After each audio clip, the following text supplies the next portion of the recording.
بسم اللہ الرحمن الرحیم۔ میری دوستوں سے گزارش ہے ویڈیو کو لائک کریں، شیئر کریں اور چینل کو سبسکرائب کر دیں تاکہ نئے آنے والی ویڈیوز آپ تک پہنچتی رہیں۔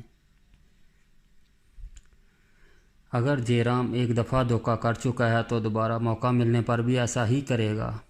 اس سے کسی صورت بھی یہ معلوم نہیں ہونا چاہیے کہ میں اس کے پاس ہوں، ورنہ وہ راجا کے سپاہیوں کو ساتھ لے کر جنگل کا کونا کونا چھان مارے گا۔ ناہید اچھی طرح چلنے پھرنے کے قابل نہیں ہوئی، آپ کے لیے اس کی حفاظت بہت مشکل ہو جائے گی۔ بیٹی تم اطمینان رکھو، جے رام کو تمہیں میرے قبضے میں دیکھ کر سب مکاریاں بھول جائیں گے۔ اگر بعد میں اس کی طرف سے کوئی خدشہ بھی پیش آیا تو ناہید کے لیے میں ایک اور محفوظ جگہ تلاش کر چکا ہوں۔ تو اس کا مطلب یہ ہے کہ اگر میں نے قیدی آپ کے حوالے کر دیے تو آپ مجھے اس کے سپرد کر دیں گے۔ بیٹی، وہ تمہارا بھائی ہے، تم اس کے پاس جانے سے کیوں ڈرتی ہو؟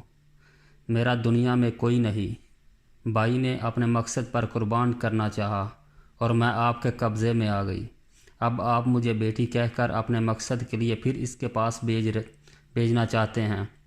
اپنے بھائی کی طرح آپ کا فیصلہ بھی میرے لیے تقدیر کا حکم ہوگا۔ کاش میری تقدیر میرے ہاتھ میں ہوتی، کاش مجھے اس دنیا میں اپنا راستہ تلاش کرنے کا حق ہوتا، لیکن میری پسند اور ناپسند کے کوئی معنی نہیں۔ اس طوفان میں ایک تنکا ہوں جسے ہوا کا جھونکا جس طرح چاہے اڑا کے لے جا سکتا ہے۔ میرا ہونا نہ ہونا برابر ہے۔ گنگو نے کچھ سوچنے کے بعد کہا، اگر یہ معاملہ تمہاری پسند پر چھوڑ دیا جائے تو کیا کرو گی؟ مایا نے قدرے پر امید ہو کر جواب دیا، میں آپ کی قید کو آزادی پر ترجیح دوں گی۔ وہ کیوں؟ میں ناہید کو بیماری کی حالت میں چھوڑ کر نہیں جانا چاہتی۔ مایا، میں ایک سوال پوچھتا ہوں، سچ کہو، تمہیں خالد کے ساتھ محبت ہے؟ مایا نے آنکھیں جھکا لی۔ اس نے پھر کہا، مایا میرے سوال کا جواب دو۔ وہ بولی، لیکن آپ یہ کیوں پوچھتے ہیں؟ اس لیے کہ شاید اس سوال کا جواب پوچھ کر میں تمہارے لیے کوئی بہتر فیصلہ کر سکوں۔ مجھے معلوم نہیں، لیکن میں صرف یہ جانتی ہوں کہ میں ان کے بغیر زندہ نہیں رہ سکتی۔ تم یہ بھی جانتی ہو کہ تمہارے متعلق اس کے شکوک ابھی تک رفع نہیں ہوئے۔ اس کا دل سمندر کی چٹانوں سے زیادہ سخت ہے۔ میں تمہیں بیٹی کہہ چکا ہوں، آج سے تمہارا سکھ میرا سکھ اور تمہارا دکھ میرا دکھ ہوگا۔ میں یہ نہیں چاہتا کہ تم کسی دن اسے اپنا بنا لینے کی امید پر سب کو کچھ قربان کر دو۔ ممکن ہے اس سے تمام عمر تمہاری نیک نیتی کا یقین نہ آئے۔ اپنے متعلق اس کے خیالات بدلنے کے لیے تمہیں بہت بڑی قربانی دینی پڑے گی۔ میں ہر قربانی کے لیے تیار ہوں، لیکن مجھ سے ہمیشہ کی جدائی برداشت نہیں ہو سکتی۔ تمہیں بھائی کا خیال تو نہیں ستائے گا؟ راجا کے ٹکڑے کھانے کے بعد وہ میرا بھائی نہیں رہا، مجھے اس سے کوئی ہمدردی نہیں۔ گنگو نے کہا، میں اسے ایک طریقے سے یہاں لانا چاہتا ہوں۔ اس کی صورت دیکھ کر تمہارا دل سیج تو نہ جائے گا؟ اس نے اپنے محسنوں سے دغا کیا ہے۔ اگر اس کی سزا تم پر چھوڑ دی جائے تو تم اس کے ساتھ کیا سلوک کرو گی؟ وہی جو ایک دغا باز، فریبی اور بزدل کے ساتھ ہونا چاہیے۔ گنگو نے کہا، مایا مجھے سوچ کر جواب دو، یہ ایک کرا امتحان ہے۔ ممکن ہے میں تمہارے بھائی کو تمہارے سامنے کھڑا کر کے تمہارے ہاتھ میں انصاف کی تلوار دے دوں۔ میں سوچ چکی ہوں، میں اسے رحم کا مستحق نہیں سمجھتی۔ گنگو کچھ کہنا چاہتا تھا، لیکن جاریوں کے پیچھے سے خالد کی آواز آئی، مایا مایا تم کہاں ہو؟ گنگو نے مایا سے کہا، تم کشتی میں چھپ جاؤ اور جب تک میں نہ بلاؤں باہر نہ آنا۔ مایا نے کچھ سوچنے سمجھنے بغیر اس کے حکم کی تعمیل کی۔ گنگو کشتی سے اتر کر دریا کے کنارے کھڑا ہو گیا۔ خالد نے پھر آواز دی اور اس نے کہا، خالد میں ادھر ہوں۔ خالد نے جاریوں کے عقب سے نمودار ہو کر پوچھا، مایا نہیں ملی؟ آپ یہاں کیا کر رہے ہیں؟ گنگو نے اپنے لہجے کو مغموم بنانے کی کوشش کرتے ہوئے کہا، مایا چلی گئی، بیچاری۔ خالد نے بدحواس ہو کر پوچھا، کہاں چلی گئی؟ کیا ہوا؟ خالد تم نے بہت برا کیا، کاش تم اس کا دل نہ توڑتے۔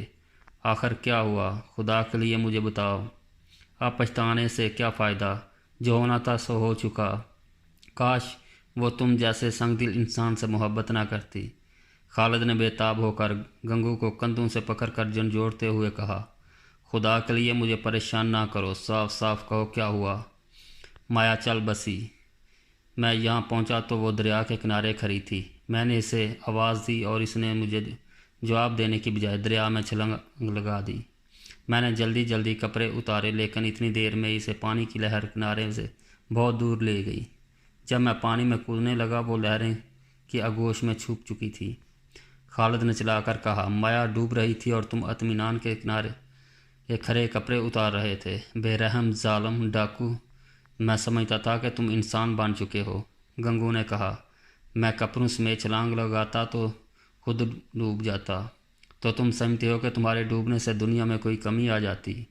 تو اس کے مرنے سے دنیا میں کون سی کمی آ گئی؟ بائی سے اس کا دل ٹوٹ چکا تھا، تمہارے طرز عمل سے وہ مایوس ہو چکی تھی۔ اچھا ہوا وہ گل گل کر مرنے کی بجائے دریا میں ڈوب کر مر گئی۔ ہاں، جب میں کپڑے اتار رہا تھا اور لہریں اسے دھکیل کر میندار کی طرف لے جا رہی تھی، وہ چلا چلا کر کہہ رہی تھی، گنگو مجھے بچانے کی کوشش بے سود ہے، خالد کو میرا سلام کہنا، میں اس کی محبت سے مایوس ہو کر زندہ نہیں رہنا چاہتی۔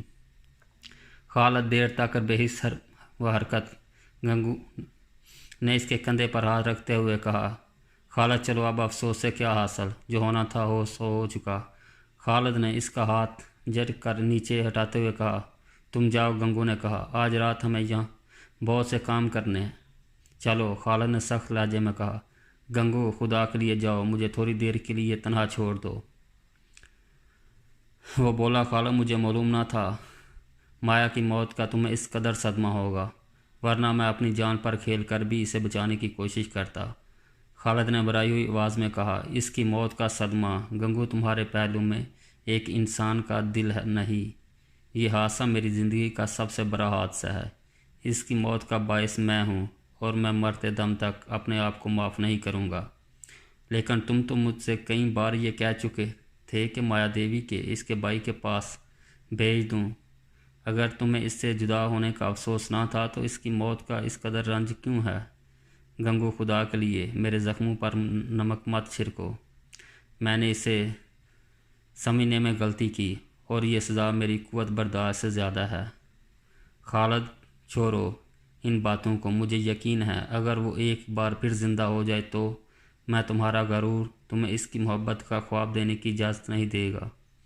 تم اس کے ساتھ اس طرح پیش آؤ گے، چلو 1-2 دن میں تم اسے بھول جاؤ گے۔ خالد کوئی جواب دیے بغیر ایک گرے ہوئے درخت کے تنے پر بیٹھ گیا اور دریا کی لہروں کی طرف دیکھنے لگا۔ اس نے درد بھری آواز میں کہا، مایا مایا، یہ تم نے کیا کیا؟ گنگو نے پھر کہا، خالد تمہیں اب ایک مرد کے حوصلے سے کام لینا چاہیے۔ گنگو تم جاؤ، میں ابھی آ جاؤں گا۔ اچھا، تمہاری مرضی۔ گنگو یہ کہہ کر چل دیا، لیکن قلعے کا رخ کرنے کے بجائے جاریوں میں چھپتا ہوا کشتی کے قریب ایک درخت کی آڑ میں جا کھڑا ہوا۔ اس نے آہستہ سے آواز دی، مایا اب نکل آؤ۔ مایا کا دل دھڑک رہا تھا، وہ خالد اور گنگو کی باتیں سن چکی تھی۔ وہ اس موت کو جو اسے خالد کے دل سے اس قدر قریب لا سکتی تھی، ہزاروں زندگیوں پر ترجیح دینے کے لیے تیار تھی۔ وہ خالد کی آہیں سن رہی تھی اور اسے خدشہ تھا کہ اس مذاق کے بعد خالد اس سے ہمیشہ کے لیے بدظن ہو جائے گا۔ اس نے اپنے دل میں سوچا، کاش میں سچ مچ دریا میں کود گئی ہوتی، اور آن کی آن میں یہ خیال ایک خوفناک ارادے میں تبدیل ہو گیا۔ گنگو نے پھر آہستہ سے آواز دی، مایا کے لیے سوچنے اور فیصلہ کرنے کا موقع نہ تھا۔ اس نے اچانک اٹھ کر پانی میں چھلانگ لگا دی۔ گنگو مایا مایا کہتا ہوا بھاگا۔ خالد بحواس ہو کر اپنی جگہ سے اٹھا اور دونوں بیک وقت دریا میں کود پڑے۔ گنگو کہہ رہا تھا، خالد پکڑو، یہ مایا ہے، مایا ٹھہرو، آگے پانی بہت خطرناک ہے۔ لیکن وہ تیر کر تیز دھارے میں جانے کی کوشش کر رہی تھی۔ خالد تیزی سے پانی کو چیرتا ہوا اس کے قریب پہنچا۔ مایا نے غوطہ لگا دیا، لیکن اچھی خاصی تیراک کے لیے اپنے آپ کو پانی کے رحم و کرم پر چھوڑنا دنیا دینا ممکن نہ تھا۔ اس نے جلد ہی اپنا سر پانی سے باہر نکال لیا اور پھر میندار کی طرف جانے کی کوشش کرنے لگی، لیکن خالد نے اس کا بازو پکڑ لیا۔ اتنی دیر میں گنگو بھی پہنچ گیا اور دونوں مایا کو اٹھا کر سہارا دے کر کنارے کی طرف تیرنے لگے۔ کنارے پر پہنچ کر گنگو نے کہا، خالد اب مجھے اس لڑکی پر کوئی اعتبار نہیں رہا۔